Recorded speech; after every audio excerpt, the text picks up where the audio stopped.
गरीब की छत पर तिरंगा। एक छोटा सा गांव हरियाली से घिरा हुआ, कच्चे रास्तों और मिट्टी की दीवारों से बना एक ऐसा स्थान। एक और ठाकुर मनोज सिंह का 2 मंजिला पक्का मकान है, जिसकी छत पर हर साल स्वतंत्रता दिवस के दिन सबसे ऊंचा तिरंगा फहराया जाता है। और दूसरी ओर राम प्रसाद की टूटी फूटी झोपड़ी। राम प्रसाद एक मेहनतकश मजदूर, जिसने कभी सपनों की ऊंचाई नहीं देखी, लेकिन जमीर का आसमान कभी नीचा नहीं होने दिया। उसकी बीवी सीता और बेटा मोती ही उसकी पूरी दुनिया थे। मोती कक्षा 3 में पढ़ता था और दिल से बड़ा देशभक्त था। उसे झंडा फहराना बहुत अच्छा लगता था, पर उसका घर ऐसा नहीं था कि छत पर तिरंगा लग सके। माँ, इस बार हम अपनी छत पर तिरंगा फहराएंगे ना? बेटा, हमारी घर की छत तो है ही कहाँ, प्लास्टिक की चादर पर झंडा कैसे लगेगा? लेकिन माँ, स्कूल में मैडम कहती हैं कि हर भारतीय को तिरंगा फहराने का हक है। मोती की मासूम सी बात सीता के दिल में चुभ गई। उसने कुछ नहीं कहा, लेकिन उस रात सीता ने राम प्रसाद से बात की। सुनिए जी, मोती को तिरंगा फहराना है, इस बार कुछ कीजिए। उसकी आंखों में जो सपना है टूटने मत देना। सीता, छत पे तिरंगा तो जब लगे जब छत ही हो। इस झोपड़ी में छेद भी इतने हैं कि बारिश में पूरा आंगन नदी बन जाता है। तो क्या हुआ, एक दिन के लिए ही सही, कोई बांस कोई लकड़ी जोड़कर एक मंच ही बना दीजिए, तिरंगा तो लगेगा। राम प्रसाद चुप हो गया। भीतर कहीं वो भी चाहता था कि उसका बेटा गर्व से तिरंगा लहराए। अगले दिन वो अपने दोस्त बाबूलाल के पास गया। बाबूलाल, कुछ लकड़ियाँ और एक पुराना बांस चाहिए बेटा मोती के लिए। छत नहीं है लेकिन दिल तो है अपना भी देशभक्त। रामू, तू भी ना चल मेरे साथ, तेरे लिए सब होगा। तिरंगा तो हर घर का अधिकार है, चाहे वो मिट्टी का हो या संगमरमर का। राम प्रसाद और बाबूलाल ने पास की पुरानी खेत से कुछ बांस की लकड़ियां लाई। दोनों ने मिलकर झोपड़ी के पास एक कोना साफ किया और मिट्टी, ईंट और लकड़ी जोड़कर एक छोटा सा मंच तैयार किया। अब बस तिरंगा चाहिए था। पापा, अब हमारा भी मंच है, अब मैं भी तिरंगा फहराऊंगा। लेकिन मोती के चेहरे की खुशी ज्यादा देर टिक नहीं पाई। अगले दिन स्कूल में एक घटना हो गई। बच्चों, इस बार स्वतंत्रता दिवस की परेड में हर बच्चा हिस्सा लेगा और विशेष प्रस्तुति होगी। हर घर तिरंगा। मोती, क्या तुम अपने घर पर तिरंगा फहराओगे? हाँ मैडम, इस बार मैंने खुद का मंच बनाया है। तेरा घर है या गाय का तपेला, तिरंगा झोपड़ी पर नहीं फहराया जाता। मोती की आंखों में आंसू आ गए, पर उसने कुछ नहीं कहा। उसने स्कूल से लौटते ही खुद अपने हाथों से एक पुराना कपड़ा, उसमें केसरिया, सफेद और हरे रंग डाले और बीच में नीला चक्र बना दिया। ये क्या बना रहे हो मोती? माँ, ये हमारा तिरंगा है, असली नहीं है पर भावनाएं असली हैं। सीता की आंखें नम हो गईं। इधर गांव में ठाकुर मनोज सिंह अपनी हवेली की छत पर विशाल झंडा लगाने की तैयारी कर रहे थे। इस साल भी सबसे ऊंचा झंडा मेरे घर पर फहरेगा और बच्चे मेरी छत से देशभक्ति गीत गाएंगे। पिताजी, गांव के दूसरे बच्चे कहाँ जाएंगे, उनका क्या? आर्या, समाज में सबके हिस्से बराबर नहीं होते, ये बात समझो। आर्या इस जवाब से संतुष्ट नहीं थी। उसने उसी दिन स्कूल जाकर शोभा देवी से बात की। मैडम, क्या हम इस बार कुछ अलग नहीं कर सकते? सब बच्चों को एक समान मंच नहीं दे सकते? बिल्कुल आर्या, लेकिन ये सब ठाकुर साहब की अनुमति के बिना संभव नहीं होगा। वे ही गांव के संरक्षक माने जाते हैं। अब कहानी ने एक मोड़ लिया। दूसरी ओर मोती ने उस रात अपने हाथ से बनाया तिरंगा अपने छोटे मंच पर लगा दिया। उसे पता था ये सिर्फ कपड़े का झंडा नहीं, उसकी पहचान है। कल सुबह तेरा तिरंगा सबसे पहले फहरेगा मोती, और चाहे कोई आए या ना आए, मैं खुद तुझे सलामी दूंगा। अगली सुबह स्वतंत्रता दिवस आया। मोती, तैयार हो जाओ, आज तुम्हारा दिन है। हाँ माँ, आज मैं देश को सलामी दूंगा। पास से ही गुजर रही आर्या की नजर उस झंडे पर पड़ी जो कागज और रंग से बना था, लेकिन हवा में लहराते हुए किसी शान से कम नहीं लग रहा था। शोभा मैडम, मुझे मोती के मंच पर जाना है, ये झंडा सबसे खास है। गांव का सूरज धीरे धीरे ऊपर चढ़ रहा था। उसी वक्त गांव के कुछ बच्चे अपने माता पिता के साथ ठाकुर मनोज सिंह की हवेली जा रहे थे, पर आज पहली बार कुछ बच्चों के कदम मोती की झोपड़ी की ओर भी मुड़े। बच्चों की भीड़ धीरे धीरे राम प्रसाद की झोपड़ी के बाहर जमा होने लगी। शोभा देवी भी आई और आर्या, जो अब तक ठाकुर साहब की छत पर खड़ी थी, अपने कदम रोक न सकी और वो भी सीधे राम प्रसाद के घर की ओर बढ़ गई। इधर ठाकुर मनोज सिंह ने देखा कि कुछ बच्चे और गांव वाले उनकी हवेली से वापस जा रहे हैं। ये क्या हो रहा है? सब कहाँ जा रहे हैं? हुजूर, लगता है सब राम प्रसाद की झोपड़ी की ओर जा रहे हैं। वहाँ उसका बेटा कोई तिरंगा फहरा रहा है। एक झोपड़ी में तिरंगा और गांव वाले वहाँ, ये अपमान है मेरे सम्मान का। ठाकुर साहब का अभिमान तिलमिला उठा। उसने आर्या को घर में ना पाकर चिंता से अपने लोगों को भेजा, लेकिन उधर मोती के छोटे से मंच पर भीड़ बढ़ती जा रही थी। सब बच्चे मोती के तिरंगे के सामने देशभक्ति गीत गा रहे थे। मोती, तुम्हारा झंडा आज पूरे गांव का सिर ऊंचा कर रहा है। ये तिरंगा है तुम्हारे साहस का।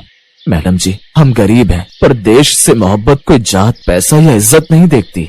और जैसे ही कार्यक्रम खत्म हुआ, उसी वक्त ठाकुर मनोज सिंह अपनी जीप से राम प्रसाद की झोपड़ी के सामने आ पहुँचे। राम प्रसाद, ये क्या तमाशा है? मेरे घर का झंडा नजरअंदाज करके ये भीड़ तेरे घर कैसे पहुंच गई? ठाकुर साहब, तमाशा नहीं है, ये देश प्रेम है। बच्चा चाहता था झंडा फहराना, हमने छत नहीं होने पर भी कोशिश की। ठाकुर साहब, मैंने स्कूल में सुना था कि तिरंगे को ऊंचा नहीं दिल से उठाना होता है। आप नाराज हैं? बेटा, तुझे देखकर मुझे अपने बचपन की याद आ गई, पर गाँव की इज्जत मेरी हवेली से जुड़ी है। पिताजी, गांव की इज्जत अब इस झोपड़ी से भी जुड़ चुकी है। इन्होंने हमें सिखाया कि झंडा सिर्फ लहराना नहीं, जीना भी होता है। ठाकुर कुछ पल के लिए चुप रहे। वो झोपड़ी को, उस तिरंगे को और बच्चों की उत्साहित भीड़ को देखते रहे। उनकी कठोर आंखें नरम पड़ी। राम प्रसाद, माफ करना, मैं भूल गया था कि देशभक्ति किसी हवेली की छत से नहीं, हौसले की जमीन से पैदा होती है। गांव के लोग चकित थे। आज पहली बार ठाकुर साहब का गुरूर देश के झंडे के आगे झुक गया। बेटा, ये तिरंगा अब हर साल तेरे घर फहरेगा और अगली बार पूरे गांव का झंडा तेरे घर से उठेगा। धन्यवाद ठाकुर साहब। उस दिन शिवपुरा गांव में एक नई परंपरा शुरू हुई। तिरंगा अब सबसे ऊंची छत पर नहीं, सबसे सच्चे दिल वाले घर पर फहराया जाने लगा। कभी कभी छत नहीं होती, लेकिन ख्वाब आसमान छूते हैं। गरीब की झोपड़ी में जब तिरंगा लहराता है, तब वो घर नहीं, एक मंदिर बन जाता है और झंडा सिर्फ कपड़ा नहीं, आत्मा बन जाता है। शिवपुरा के बच्चे अब जानते हैं, देशभक्ति कोई किताब में लिखी लाइन नहीं, बल्कि वो भाव है जो किसी मोती की आंखों से झलकती है।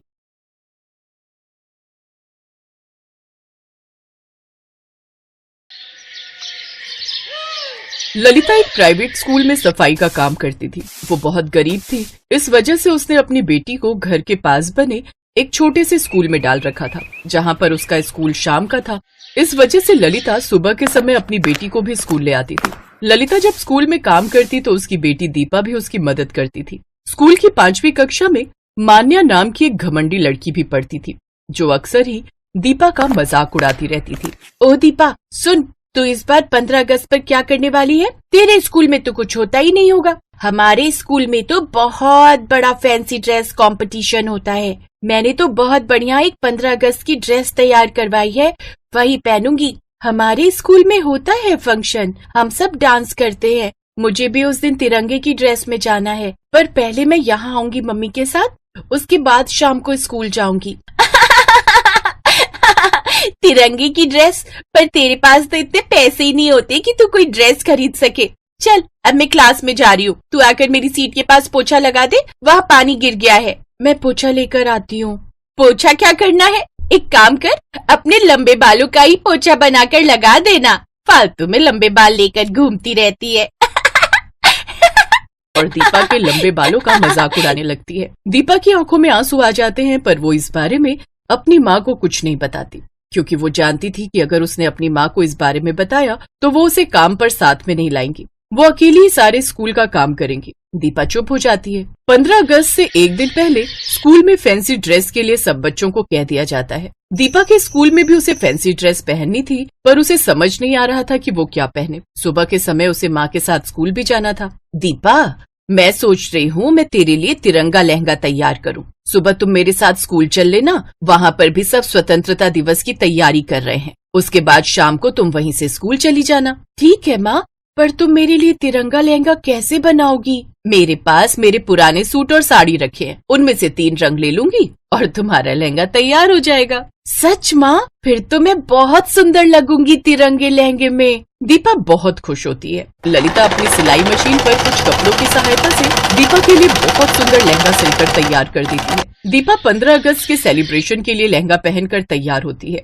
ललिता उसे अपने साथ स्कूल ले जाती है। स्कूल में सभी बच्चे तरह तरह की ड्रेस पहन कर आए थे। दीपा का लहंगा भी बहुत सुंदर लग रहा था। मान्या और उसके सभी साथी दीपा के लहंगे को देख रहे थे। अरे ललिता, तुमने तो दीपा को बहुत सुंदर लहंगा पहनाया है, कहीं से खरीदा है क्या? जी नहीं मैडम जी, मैंने खुद ही घर पर सिलकर तैयार किया है। शाम को इसके स्कूल में 15 अगस्त का फंक्शन है, सब बच्चे तिरंगे की ड्रेस पहनकर आ रहे हैं, तो मैंने ये लहंगा सिल दिया।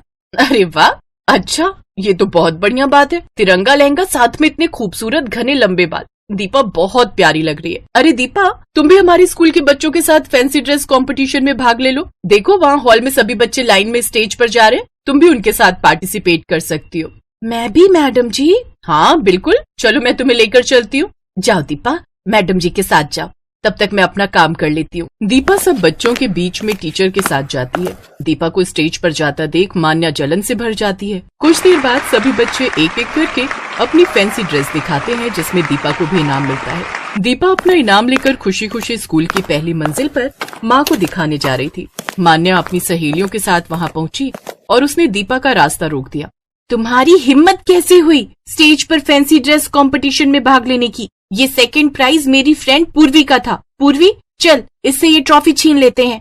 ये इनाम मेरा है, मैं नहीं दूंगी, मुझे माँ को दिखाना है। छीना झपटी में अचानक मान्या का पैर फिसल जाता है और वो सीढ़ियों के साथ में बने जंगले से लटक कर नीचे गिरने लगती है। बचाओ, मुझे बचाओ, मैं नीचे गिर जाऊंगी। मान्या घबराओ नहीं, तुम मेरे बालों को कस कर पकड़ लो, मैं तुम्हें ऊपर खींच लूंगी। दीपा अपने लंबे बाल नीचे लटका देती है और मान्या उसके बालों को पकड़ लेती है। धीरे धीरे दीपा मान्या को ऊपर खींच लेती है पर उसके बालों में बहुत दर्द हो रहा था।